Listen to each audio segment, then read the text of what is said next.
Imagine பண்ணிக்கோங்க, உங்க phone ஸ்க்ரீனுக்கு முன்னாடி நீங்களும் உங்க ஃபோன் ஸ்க்ரீனுக்கு ஆப்போசிட்ல ஒரு large amount of factory of people working to make you addict. ஒரு எவ்வளோ நாளாக நீங்கள் யூஸ் பண்ணுறீங்கன்னு பொறுத்து தான் அவங்களுக்கு காசு மேக் பண்ணுறதுனால அவங்க வந்து மேபி ஒரு சயின்டிஸ்டாக இருக்கலாம், மேபி ஒரு அட்டென்ஷன் பேஸ்ட் சைக்காலஜிஸ்டாக இருக்கலாம், மேபி ஒரு $1 பில்லியன் இன்வெஸ்டராக கூட இருக்கலாம் உங்களை ஃபோனில் அடிக்ட் பண்ணதுக்கு. ஸோ இந்த மாடர்ன் டே ஸ்ட்ரகிள் என்னதுன்னா, இந்த மாதிரி விஷயத்த ரெசிஸ்ட் பண்ணுறது தான் ஒரு மாடர்ன் டே ஸ்ட்ரகிள்.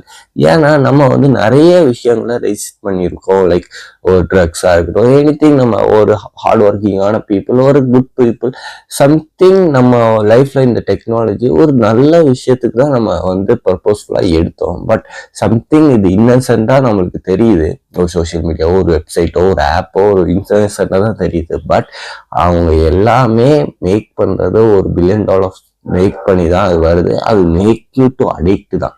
ஸோ ஒரு பீஜன், ஒரு ரேட் வச்சு என்ன எக்ஸ்பெரிமெண்ட்லாம் பண்ணியிருக்காங்களோ அதே தான் நம்மளை வச்சு இப்போ பண்றாங்க. Many things are going to be hard to resist in the technology.